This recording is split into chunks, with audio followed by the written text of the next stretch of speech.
முடியும். இப்போ அந்த பிராணசக்தி அதிகமானா எனக்கு என்ன பலன் கிடைக்கும் அப்படின்னா, இந்த பிராணசக்தி அதிகமானதுனால பலன் கிடைச்சிட்டா நீங்க அதை கண்டிப்பா அனுபவிப்பீங்கல்ல. அதையும் நம்ம இப்ப சொல்லிடுவோம்.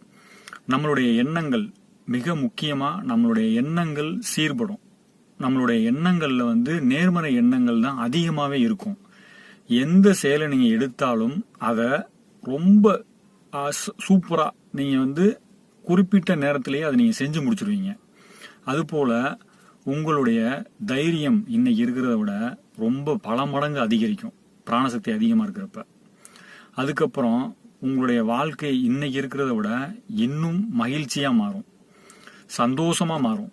அதுக்கப்புறம் உங்களுடைய வாழ்நாள் முழுவதும் மன இறுக்கம், மன அழுத்தம் இது சம்பந்தப்பட்ட பிரச்சனையே வராதுங்க. இந்த சம்பந்தப்பட்ட பிரச்சனை நமக்கு இல்லாதப்ப நம்ம வாழ்க்கையில எப்பவுமே சந்தோஷமா தான் இருப்போம்.